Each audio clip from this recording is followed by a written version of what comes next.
May bagong post ang Shiba Inu team na itong si SHIB ay magkakaroon na raw ng kanyang bagong all-time high na presyo. At ayan po ang siyang ating pag-uusapan sa video na ito. Pero bago po tayo magpatuloy ay nais ko lamang po munang bigyang linaw ang aking disclaimer kung saan ang nilalaman po ng video na ito ay hindi po ito isang financial advice. For education and information purposes lamang po ang layunin nito. At ayan, noong simula po ng October ay ang presyo ni Shiba Inu ay bumaba ng malaki dahil sa iba't ibang mga pressure sa market. Ang mga geopolitical tensions sa Middle East at ang pagtaas ng long liquidations ay ilan sa mga dahilan kung bakit hindi po natugunan ang inaasahan ng mga investors para sa October. Mula po sa peak price na 40 digits 2156 noong September 27 ay bumaba ang SHIB ng 23.56% sa presyong 40 digits 1648. Ngayon ay kahit na bumaba ang kanyang presyo ay nananatiling optimistic pa rin ang Shiba Inu community. Kamakailan ay nagpost po ang Shiba Inu team sa X, ang dating Twitter, na nagtatanong sa community kung ano ang gagawin nila kapag naabot ni SHIB ang bagong all-time high. Maraming mga members ng community ang nagbigay ng kanilang mga plano mula sa pagre-retiro hanggang sa pagbili ng mga luxury items tulad ng Lamborghini. Ngayon ay may mga predictions naman po na ibinahagi ng mga eksperto. Maraming mga eksperto ang may iba't ibang prediction para sa presyo ni SHIB sa hinaharap. Ang ilan ay naniniwala na maaaring umabot ang presyo ni SHIB sa 30 digits 1 o mas mataas pa, lalo na dahil sa mga positibong developments sa ecosystem ni Shiba Inu, tulad po ng pagtaas ng activity sa Shibarium at ang kanyang enhanced token burns. Ayan. Mayroon na rin pong prediction si Ginoong Alan Santana. Isa po siyang kilalang market observer at siya po ay nag-set ng bagong all-time high na target sa presyong 30 digits 23,179 para kay Shiba Inu sa darating na bull run.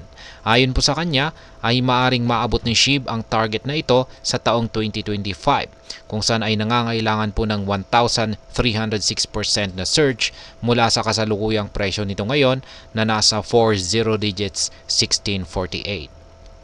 Maliban po kay Ginoong Alan Santana ay may prediction na rin si Ginoong Oscar Ramos. Noong nakaraang buwan ay sinabi po ni Ginoong Oscar Ramos, isa po siyang prominent analyst, na maaring maabot daw ni Shiba Inu ang kanyang bagong all-time high na 30 digits 17 sa susunod na taon. Ito naman ay nangangahulugan ng 931.55% surge mula sa kasalukuyang presyo nito. At ayan, ang panghuling analyst dito na naglabas ng kanyang prediction ay si Ginoong Dexter. Isa na rin po siyang kilalang trader at siya po ay nagsabi na maaring maabot ni Shiba Inu ang kanyang bagong all-time high nitong buwan ng September. Ayan, which is kung saan ay maaring mag-trade daw si Shiba Inu sa pagitan po ng 40 digits 89 at 30 digits 15 sa mga darating na buwan. Ayan. Yung kanyang prediction po pala rito ay sa September. Hindi po sa September magaganap yung kanyang prediction na ito. Yung kanyang prediction ay magaganap sa mga darating na buwan. Ayan ang mga factors na nakakaapekto sa presyo ni SHIB.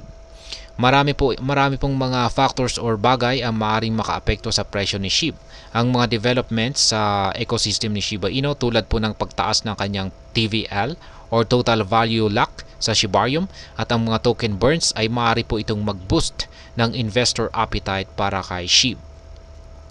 Ngayon ang future prospects ni Shiba Inu ay mukhang promising, lalo na kung magpapatuloy ang mga positibong developments sa ecosystem nito.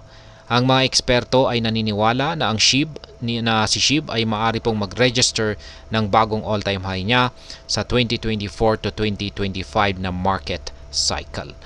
At ayan, sa kabuuan ay ang masasabi ko naman po rito ay sa kabila ng mga kasalukuyang challenges ay nananatiling may pag-asa ang Shiba Inu community. Ayan, umaasa ang Shiba Inu community at ang mga eksperto na si SHIB ay maaari pong umangat at ito po ay makapagtala ng kanyang panibagong all-time high sa hinaharap. Kaya ang mga positibong developments sa ecosystem nito ay nagbibigay po ng pag-asa na si SHIB ay maaring mag-surge muli. At ayan, hanggang dito na lamang po tayo sa video na ito mga ka-crypto. Sana po ay inyong nagustuhan ang aking paliwanag sa video na ito. Kung inyo po itong nagustuhan, pakiclick lamang po ang like button nito. Para naman po sa mga bago lamang dito, kayo po ay aking inaanyayahan para mag-subscribe. Pakiclick na rin po ang bell icon nito dahil ito po ang siyang magsisilbing notification nito sa mga bago kong videos na akin pong ina-upload sa aking YouTube channel na ito. Marami pong salamat sa panonood, ingat po tayo lagi at God bless po sa ating lahat.